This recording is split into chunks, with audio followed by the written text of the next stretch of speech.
Going off right now. Hello and welcome to the EQ Movement, which is TalentSmart EQ's monthly webinar series. Today, we're going to be talking about how to build and sustain high-performing teams, which is a topic that I'm sure a lot of you are interested in. I'm going to give people a couple minutes to join. So I just want to tell you, I am coming to you live from an unusually rainy San Diego. I'm going to formally introduce Dimyas Perdue and Danette Johnson, but where are you two joining us in the world? Maggie, again, Danette Johnson here. I'm in what's called upstate or Greenville, South Carolina. Nice. And of course, I'm coming from Fredericksburg, Virginia, about an hour south of DC, Maggie. Okay, wonderful. For those of us, or for those of you on the call, let us know where you're coming from. So we've got people from California, Trinidad, Kentucky, Texas. I always love to see where people are coming from. We've got such a multicultural, multinational group here. Michigan, New Hampshire, Nebraska, Tennessee. Keep it coming. I'm an old Marylander, so I see Maryland popped up there. Yeah. Wendy says not so much rain. So I can hear just a little bit, but you're right. It's in different pockets in San Diego.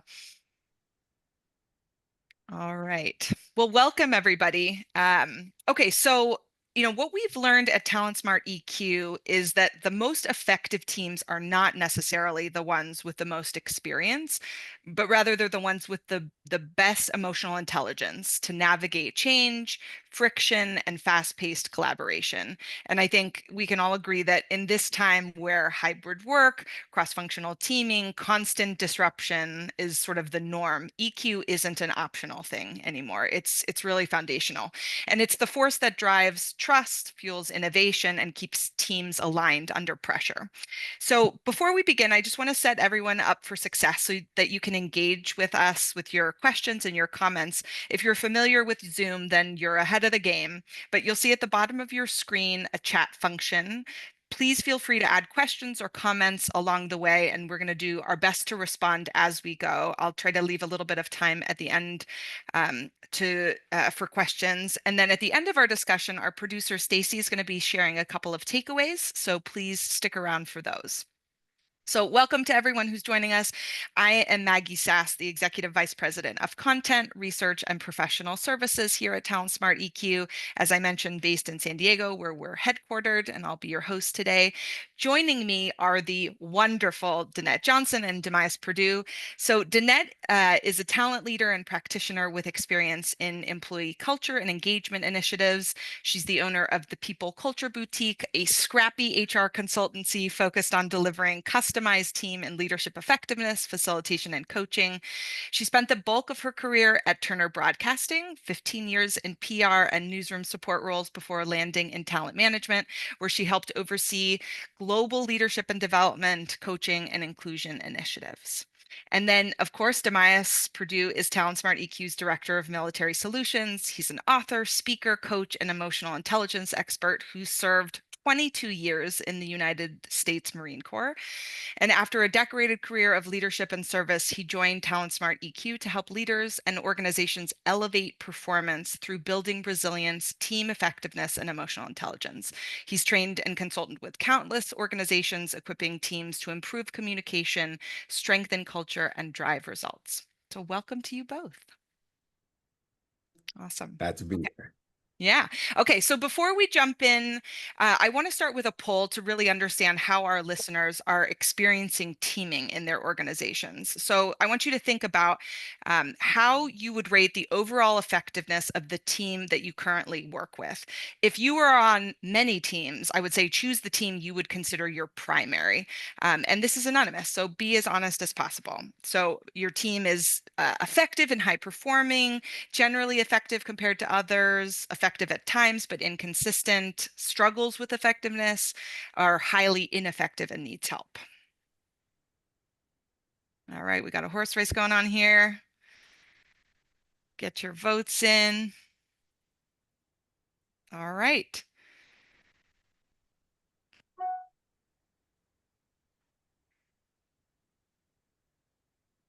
5 seconds.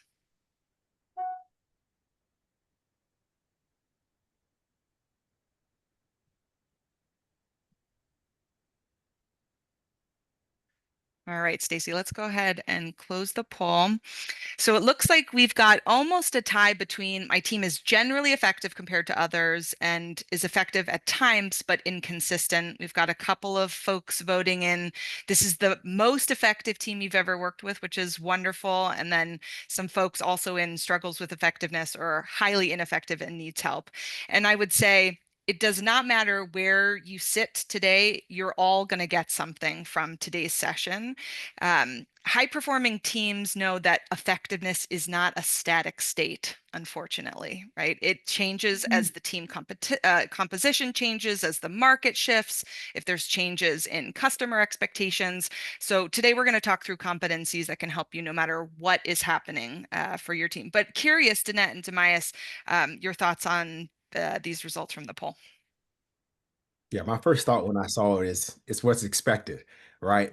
All over the place, depending on where you are and where your team is.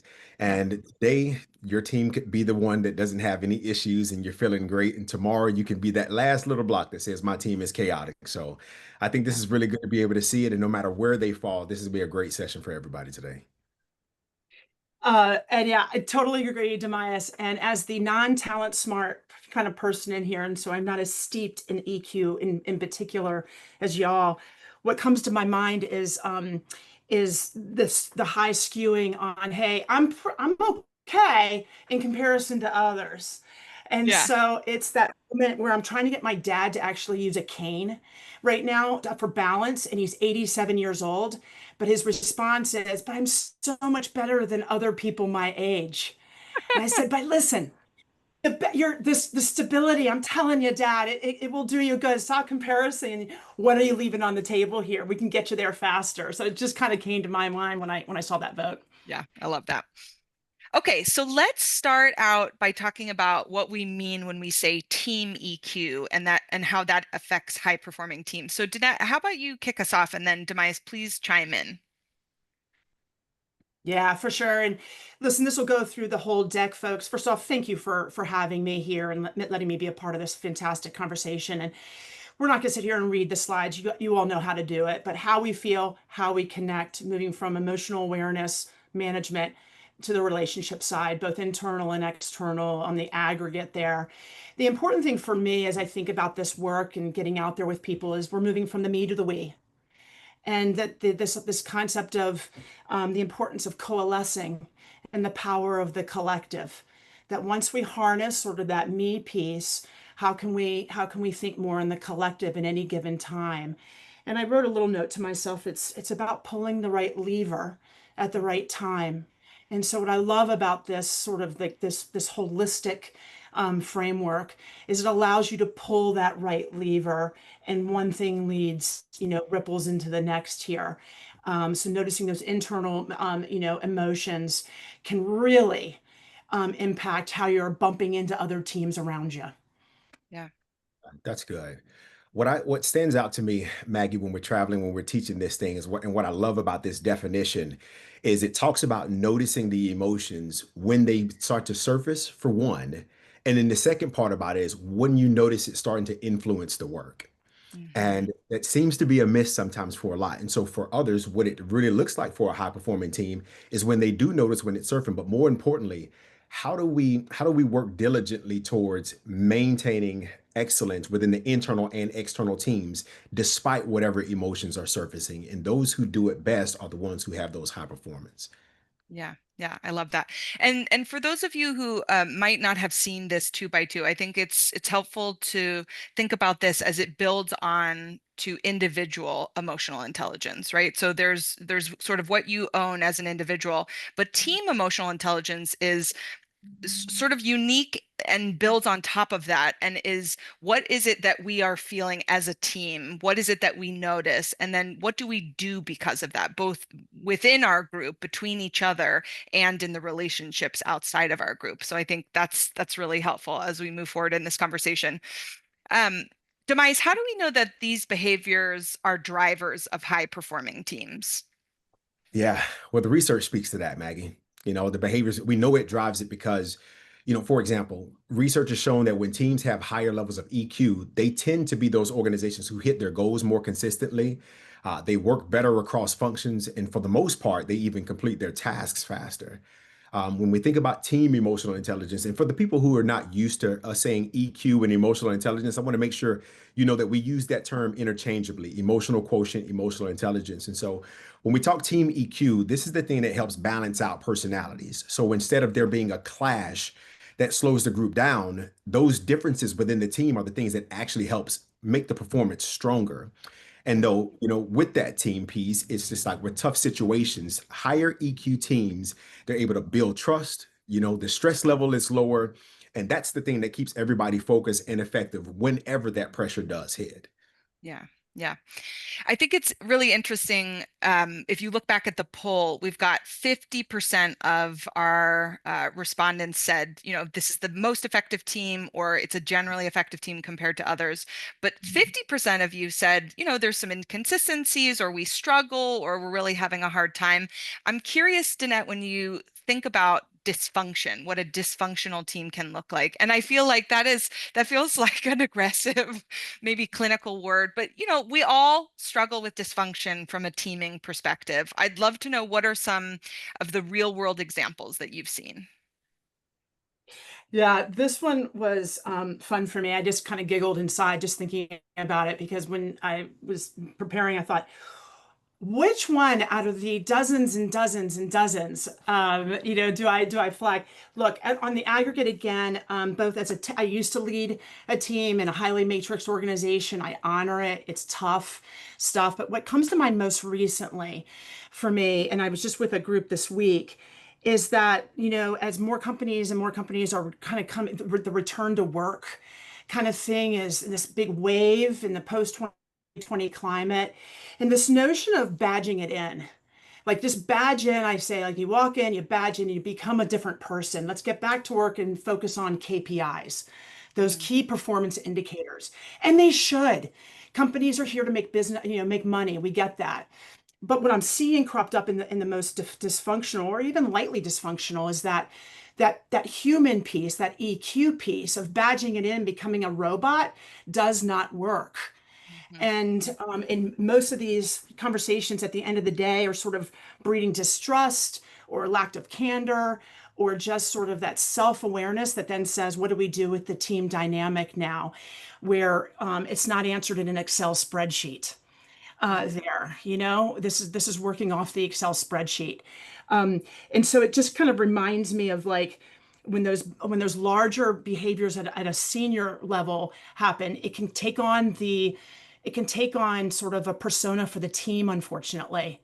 So I think this EQ work, both on the self and team level, can spot those things happening mhm. ahead of time and during. Yeah. Demise, what would you add? Why do you think performance breaks down, or what drives these team issues? Yeah, what I love is the badging in that she Yeah. said. You got two sayings. Again, coming from the Marine Corps, a high functioning organization that is made up of high functioning teams. And yes, I'm even guilty of bringing the dis in the function before. All right. Based on whatever I was experiencing at the time, I've brought the dis into the function. And if we're honest with ourselves, we've all brought that at some point in time because we weren't there. And so when she first mentioned badging in, I'm reminded of the time where I would be working with my senior leaders, and I would tell them our inability to function well does bring that low EQ, and this makes people live for the two sevens, is what I would say, Maggie. And for everyone listening, is our dysfunction forces our team to live for the two sevens. And what I mean by that is Monday through Friday, we're simply there, and they are living for Saturday and Sunday because of the team's level of dysfunction. And what we have to do is we got to shift that, right? We have to do whatever's needed, because when we're talking about what low EQ looks like, making something small be something large, those are the things that make people live for the two sevens. Those are and it's not even two sevens, actually. We live for Saturday, because Sunday, you're thinking Is about having to go back Sunday scaries? Yeah. that the Sunday scaries, thinking about going back into that dysfunctional team. So I think the biggest thing, I love that badging in that she mentioned, because people, when they feel so disconnected from the team, that's what it becomes. That it Yeah. starts to show up. I'm only going to do just enough to get Yeah. by. You do just enough not to get fired rather than showing up as your best self due to the dysfunction. Yeah. And Dimyas, right on, Maggie, real quick, when you're just talking, it Please. reminded me this idea of, and I don't know how many of y'all out there, see this or sensed it. My number one goal when I led a team at Turner back in the day when I helped others, I didn't want to be the team that was being circumvented for whatever reason, skipped over circumvent, being the sort of the pain in the can to be able to work with effectively in an organization. I think more now more than ever, you want to be that nimble team that sort of people are gravitating toward, even in the Mhm. toughest of times. And so teams with low IQ are being circumvented, frankly. Mm. Yeah. Yeah. I think it's really interesting. James dropped into the chat, some of these potential areas of dysfunction, and we're actually going to talk about that a little bit too. Before we jump into potential solutions, and this borrows from Lencioni's work on team dysfunction. I want you to think about where does team dysfunction usually come from in your organization? If you had to identify one area, would it be lack of trust, fear of conflict, lack of commitment, avoidance of accountability, or inattention to results? So we'll go ahead and launch that poll.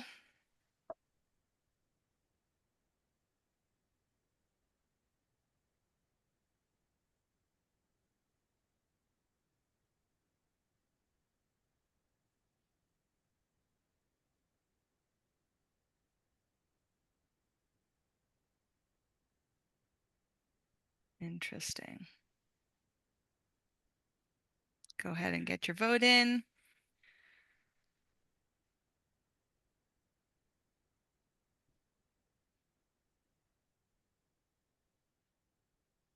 Hmm.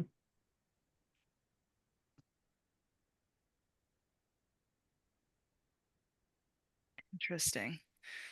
Susan said that was a tough one. Absolutely. Forcing you into a choice. I hear you. On any given day, one of these could take the cake. All right, let's go ahead and close the poll. So, what it looks like is our winner is lack of trust, 42% of you, but 29% said avoidance of accountability, and then we've got fear of conflict, 18%, lack of commitment, and inattention to results, a little bit smaller. Danette Demyas, what do you think? The first thing that stands out to me is the trust. That saying, trust is gained in drops but lost in buckets. Hmm. And that's what you see here. Yeah, This is the number one standout for dysfunctional teams. If you tell someone you're going to do something, then you have to follow through with that. And the fastest way to lose a team is to not follow through with those things that you said you would do. And the problem happens is when we say yes to something and when we say no's, we have to be very careful about that when you're a leader, because there becomes an expectation for the team, for each individual that makes up that team.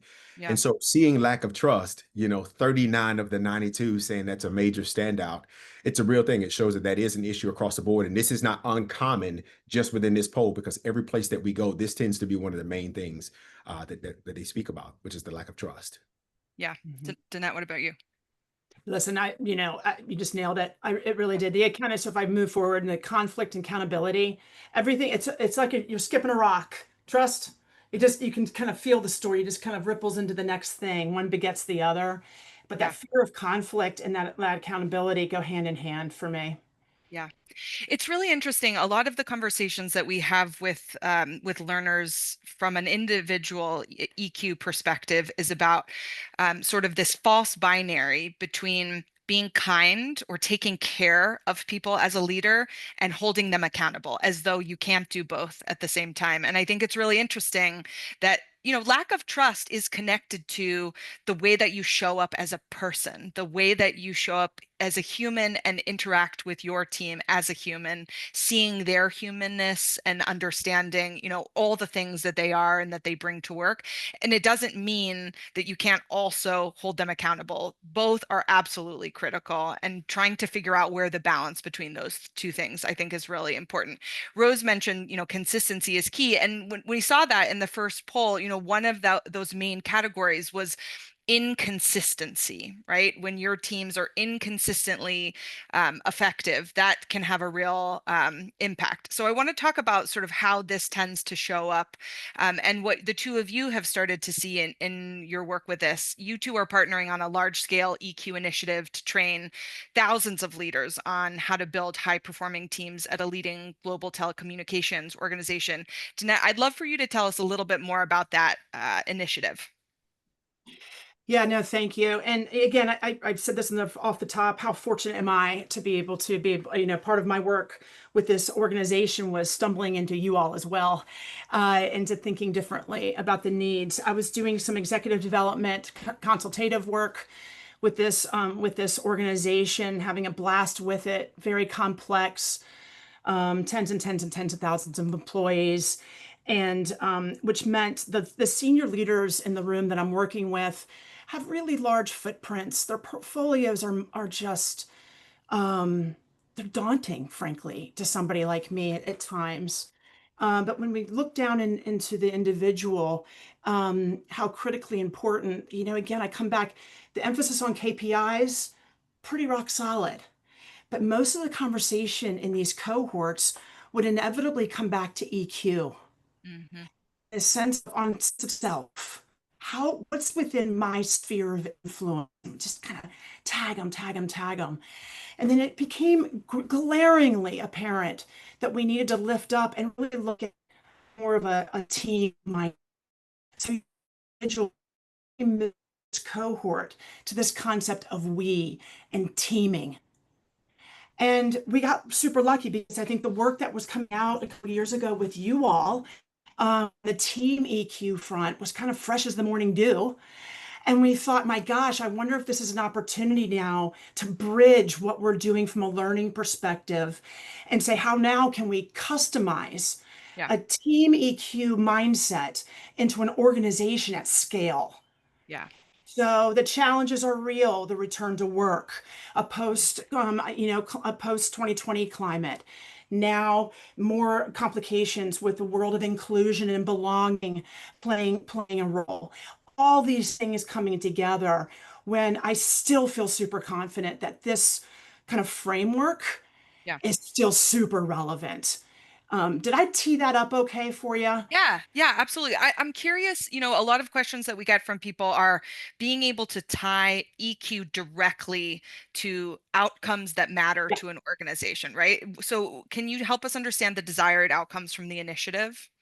Yeah. So what we keep saying sort of internally with some success, some and some selling is this idea they're super duper and most organizations are this way. Some don't have to be.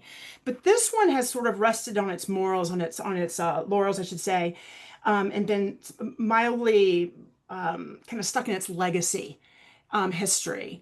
So now they need to be more agile, more nimble, just in time, and they need to team better. They need to work across silos better than what they've been doing. And again, you honor large organizations that struggle with this. So I Mhm. think one of the outcomes will be this ability to sort of have an enterprise, like more of a lift up and an enterprise mindset, Yeah. but also they're finally kind of putting a stake in the ground. And I think the people in this webinar will appreciate this and sort of saying, hey, look, we're mature. We owe it to our people and the world around us and our consumers. We need to expect more from one another from a talent management perspective. And so they're putting a stake in the ground around something called talent management foundations. And this is a muscle builder. So this program that we're running, Dimyas and I, will be part of that muscle building character to help them achieve those results with those talent management foundations as leaders. Yeah. Yeah. Um, let's get granular because we keep talking about team EQ, and I really want our listeners to understand what that looks like on the ground, what people are actually doing. I'd love for each of you to share a couple of your favorite strategies when it comes to building high-performing teams that anyone who's leading or even part of a team could put into practice after this webinar. So, Demais, how about you start us off? Um, Maggie, when we talk team EQ, like the first skill that we have with that is emotion awareness. And being able to see that thing is really important for every person that's involved in the team. And when I say Mhm. being able to see it, this means you can't show up to work like this. You can't show up to work saying, I'm just going to do my job. I'm not going to pay Right. attention to anything anybody else has going on. And even the things I'm dealing with and how it affects everybody else, I'm not going to do it. We can't do that because Hmm. that's when performance usually breaks down. It breaks down when the people side of teamwork gets overlooked. Yeah. That's when that awareness is completely challenged because every team has technical skills and talent. Most teams, they've got that down. And what tends to drive the issues are things like the poor communication, missing that because of emotion, unawareness, we should say, broken trust. I'm not aware that I don't have that trust. Unresolved personality clashes. I'm maybe aware of it, but I'm not focusing on it. And so when we look at emotional awareness in general, we have a strategy that speaks to that, and it's noticing and acknowledging the discomfort. Mm. And what I love about that strategy is one is noticing it. It's cool to recognize it, but what happens next is the most important thing. It's acknowledging that the discomfort actually exists. And when you do that for a team, when you call out the discomfort, it openly Mm. takes the pressure out of the room. And it prevents you from allowing emotions from derailing the progress that you're trying to make.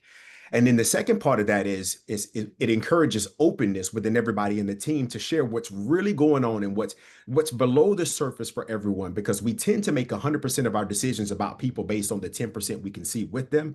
And it's important with this emotional awareness, acknowledging what it is. This says, I see that you have something going on. And when you do that from a leadership perspective or a teammate perspective, once that discomfort gets placed out and put on the table, then the team can problem solve together instead of Right. navigating around unspoken issues. Right. And there's a lot going on in the chat. Andy just said leaving your personal life at the door is an unrealistic expectation and often an unspoken one, which is exactly sort of what you're Yeah. talking about. I think it's interesting too. Tamara said, she's got team members that are neurodivergent. So I think this is another area of focus that has come up more consistently, I would say, in the last couple of years about sort of understanding differences from a diversity perspective and how to understand how to talk through um, how to talk through challenges, but also how to understand strengths. And so I think that's an important one when we think about, what are the things that are getting in the way from an emotional awareness Right. perspective. Yeah. And Maggie, I want to add to that point. You said someone Please. mentioned the theme or Yep. the notion that we're supposed to leave our emotions at the door. Well, here's the shocker. That's impossible based on the way it works. Based on the way the brain works, it's impossible for me to just say, you know what, I'm going to just take these emotions out. I'm going to sit them over here and I'll pick them back out right when I clock out. That's not the way it works. We have a stimulus. And then once that stimulus happens, it moves to our limbic system. This is the place where our emotions live. And from there, it goes to our frontal lobe, where rational thinking, our rational brain, where that happens. And that's where we make sense of the data. So Yeah. whenever a situation happens, there is no skipping the limbic system. There is no skipping the emotional part and just jumping right to rational thinking. What they're trying to say without saying it is, we don't want your emotions to have control. We Yeah. want you to leverage that. Why? Because my emotions matter. We shouldn't see. The problem is, most people, when they say leave your emotions at the door or emotions don't belong in the workplace, they say that because they don't understand how it should work. And what we should be doing is, because our emotions show us that there's something we should pay attention to. It's just a data, but Yeah. we should be pairing the way we feel with rational thinking to make better decisions. And they don't have the language to speak to what that is. Come on, Danette. No, listen, our diet, yeah, this is where I want to be in a room with everybody. I'll be running around and kind of like Yeah, moving yeah, with you. But here's the deal. So, and this will move into sort of the next thing as well, Maggie, here, is that what came to my mind, Demise, you're just nailing everything as not surprisingly, which is I was just with a client 2 days ago, and it's an entrepreneurial deal. So it's a startup. They'll end up selling this thing in 2 years. It's a different approach, but we're still using this. I started with a picture of the brain, the limbic system, and the prefrontal cortex. yeah. Long story short of it is, he says at some point in time, we at this table is 12 senior, it's the executive team, 12 senior people. We are all great with critical feedback. We debate in healthy ways. We're awesome. We're good. We know it's about business. Don't take it personally. When I looked around that room, that table, it was quite different. what was happening emotionally at that table. And I didn't know much about this team at all. So, if you go to the next slide there, Yeah. Stacy, for us, this starts now to breed into sort of taking that obviously emotional awareness in the moment to sort of saying, oh gosh, how am I going to manage the team, sort of Yeah. the rhythm here? And Yeah. in real time, to the credit of the CEO, Yeah. he literally said, wait, I didn't mean it like that. I'm optimistic. It's the feeling. And then he paused, and we were able to, I swear, we took 30 minutes unplanned to talk Mm, that out. mm, His capacity for rigor and change and all these things that was going on was yeah. high. Yeah. His glass is like he's ready to drink more, like, come on, let's do this. Yeah. But the head of creative down at the end of the table, a little different, Yeah. more of an introverted guy, more of, a guy that was just taking it in and trying to kind of absorb. Glass a little more half full there. His Hmm. capacity in the moment to manage that effectively, probably a little different. So we literally took a half hour in the moment, and I actually brought some of this kind of concept alive in there. And the impact ultimately then on the team's work, Yeah. on managing the team is, hey, how much more effective now are we going to be when we go out and manage the other 220 employees that we're with? Right. Now, how more effective are we going to be as Yeah. we manage the team emotional quadrant? Right. Right. I think it's really interesting, as we are walking through some of these strategies. Susan dropped into the chat and basically said higher, like the higher up leadership level, more senior leaders don't always recognize and practice EQ behaviors. And I think, yeah, what would you say relative to that? Can I get the Matt, question one more time? I'm sorry. One more time? Yeah. So it's difficult to have senior leaders recognize and practice EQ behaviors. Yeah, yeah, it is. It is difficult to get. Um, some people might not like this, but in the Marine Corps they would call them dinosaurs. It's hard to get a dinosaur to change the way they've operated.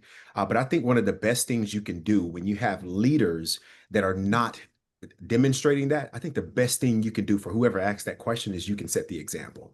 Hmm. You can set the example and create that culture with you and one other person. You can be that small ember within the organization that eventually, when you get paired up with somebody else who's close enough with you, they can be that wind, and now that thing becomes a little fire. And you can only be around fire for so long before it catches on, because one person can cause the culture to shift in a negative way. In the same way, one person can cause the culture to shift the other way. So the simplest way that I would tell you is to be the example. And one thing we always say here at Talent Smart is simple yes, easy no. Because once you show up saying, yes, I'm going to show up to work this day and I'm going to model what it looks like to be a great team player, and then you're met with that adversity, here's the Yeah. other side of it. When people are met with that adversity, they fall back to their automatic, well-trained response. So you have to remember that it's about practicing it. And the more you practice it within the culture, it then makes it easier for other people to try to adopt that same thing. Hopefully that helps Yeah. out. Yeah. The other thing that I would say is, Susan, to your comment, I think TalentSmart sees this across the board. We work with a lot of organizations that have sort of bought into the ideal that EQ needs to be as important as KPIs, right? That it's seen as a vehicle through which to be more effective. And that's a top-down approach, right? Buy-in from senior leadership, where you can have people who are demonstrating those behaviors. That's always great. And bottom up is also really important, because not everybody inside an organization is going to believe what's happening at the top, right? It might feel like, this is the new flavor of the month. Last year it was the five types of dysfunction. This year it's EQ. So what you have to do is you've got to understand sort of individual ownership, and like Dimyas was talking about, being able to experiment and practice those behaviors, but also tie them to the results that matter. So, right now we've got the emotions of change slide on. Danette, what were you going to say? Well, same. That's it. Yeah. Just tie it to what matters to them most. Yeah. So what I've noticed, and this is, you all have seen versions of this, or probably this exact, curve here, which is an adaptation of the stages of grief. Yeah. This is the Kubler-Ross emotions change curve. But this is the tough stuff right here. So the folks that do badge in and think that they're becoming a little less human, even in very high technical work, it's just not possible. This is just well researched stuff. So what I've noticed is this kind of visual and this kind of conversation, working directly with senior executives upwards of the CEOs, if you can have a compelling conversation that says, boy, you've been super successful, the organization at large is okay. Yeah. What if, what if you dot, dot, dot, Hmm. pause, dialed back, brought in a different, whatever that solution is, Yeah. boy, look how much more you can get from that. And so Yeah. you start to sort of say, what are you leaving on the table? Which kind of brings me to the next sort of idea here. And it's not a new idea, Yeah. but I find these moments very cathartic. This sort of, is it healthy to vent, here? And I say yes, but it can't be sort of this problem admiring only. It needs to be a problem solve. I had a comment say, stop, we're problem admiring. We need to be problem solving. I think you need a little bit of both. You need that cathartic moment. But boy, when done well, you're Yeah. bringing sunshine to dysfunction. You're just bringing sunshine to dysfunction. Lift it and then collectively do something about it. But that Yeah. second piece is incredibly critical. Yeah, absolutely. One thing I just want to call back, Rose just wrote that this slide that we shared from Kluber-Ross is from 1969, and she said, and it hasn't changed very much, unfortunately. And here's what I'll just remind you: it hasn't changed because human brains really haven't changed in the way that we uh, process and perceive information, right? I think what can change is what we accept inside organizations as far as the expectation of leaders to show up as human, right? And that is partly top down and bottom up approach, right? Understanding how we can incent leaders to recognize what KPIs actually drive success, not just of the business, but of the people who work inside that business, right?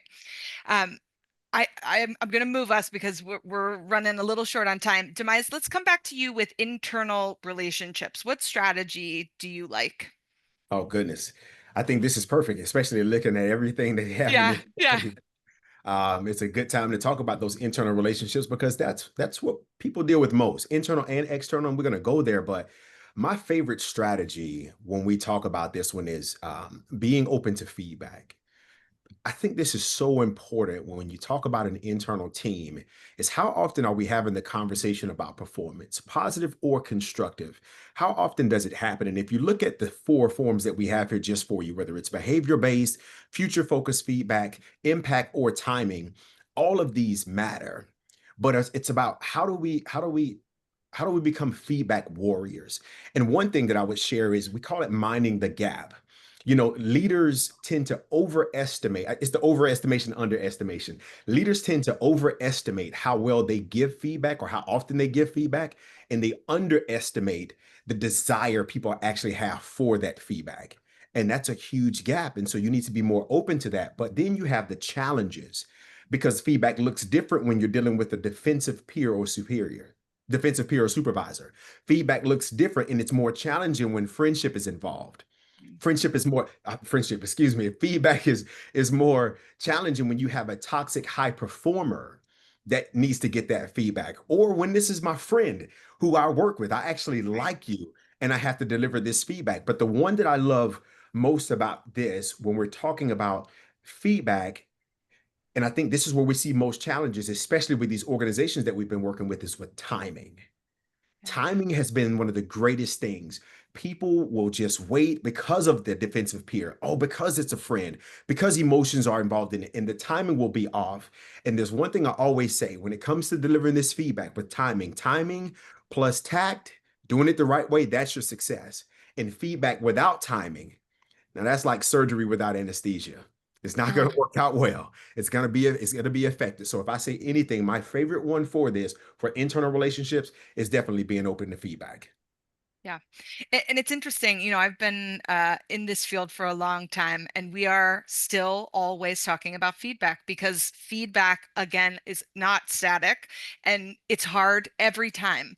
It doesn't get easier, but it can get better. To Demias's point, some of these strategies and tactics up on the slide, there's a lot of research around what helps feedback be more successful. And one of the easiest things that you can do right now is to balance honesty with empathy, right? Even something as simple as, I know how hard you're working on this, and, give a piece of constructive feedback. So pairing those empathetic statements to recognize the person who's working on this, and really understand how that impacts their motivation and drive to keep going.